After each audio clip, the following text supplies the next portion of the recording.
ಚಂದ್ರ ನಾನೇ ಚೆನ್ನಾಗಿದ್ದೀನಿ ಅಂತ ಗಣೇಶನ ನೋಡಿ ನಕ್ಕು ಅಪಹಾಸ್ಯ ಮಾಡ್ತಾನೆ. ಅದಕ್ಕೆ ಗಣೇಶನಿಗೆ ಕೋಪ ಬಂದು ಶಾಪ ಕೊಟ್ಟ. ಅದಕ್ಕೆ ಚಂದ್ರ ತಪ್ಪಾಯಿತು ಅಂತ ಹೇಳಿ ಗಣೇಶನ ಪೂಜೆ ಮಾಡಿದ. ಅದರಿಂದಲೇ ಚಂದ್ರನ ಯಾರಾದರೂ ಭಾದ್ರಪದ ಶುಕ್ಲ ಚತುರ್ಥಿ ದಿನ ನೋಡಿದರೆ ವರ್ಷ ಪೂರ್ತಿ ಸುಮ್ಮನೆ ಅಪವಾದ ಬರುತ್ತೆ. ಒಂದು ಸಲ ಸತ್ರಾಜಿತ ಸೂರ್ಯನ ಕುರಿತು ತಪಸ್ಸು ಮಾಡಿದಾಗ ಸೂರ್ಯ ಅವನಿಗೆ ಜಮಂತಕಮಣಿ ಕೊಡ್ತಾನೆ. ಅದನ್ನ ಅವನು ಪ್ರಸೇನನಿಗೆ ಕೊಡ್ತಾನೆ.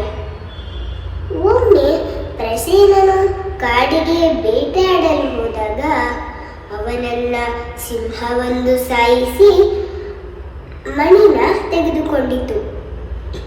ಆಗ ಜಾಂಬವಂತ ಕರಡಿ ಸಿಂಹವನ್ನ ಸಾಯಿಸಿ ಆ ಮಣಿನ ಮಗಳು ಜಾಂಬವತಿಗೆ ಕೊಡ್ತಾನೆ. ಕೃಷ್ಣನೇ ಮಣಿ ಆಸೆಗೋಸ್ಕರ ಪ್ರಸೇನನ್ನ ಕೊಂದ ಅಂತ ಎಲ್ಲರೂ ಸುಮ್ಮನೆ ಅಂತಾರೆ. ಯಾಕೆಂದರೆ ಕೃಷ್ಣ ಗಣೇಶ ಚತುರ್ಥಿ ದಿನ ಚಂದ್ರನ ನೋಡಿದ. ಆಮೇಲೆ ಗಣೇಶನ ಪೂಜೆ ಮಾಡಿ ಕೃಷ್ಣ ಜಾಂಬವಂತನ ಜೊತೆ ಯುದ್ಧ ಮಾಡಿ ಆ ಮಣಿನ ವಾಪಸ್ಸು ತಂದು ಕೃಷ್ಣದೇನೂ ತಪ್ಪಿಲ್ಲ ಅಂತ ತೋರಿಸ್ತಾನೆ.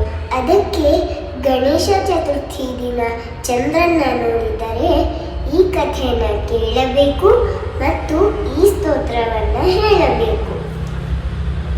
ಸಿಂಹ ಪ್ರಸೇನಮವಧೀತ್ ಸಿಂಹ ಜಾಂಬವತಾ ಹತಃ ಸುಕುಮಾರಕಮಾರೋದೀಹಿ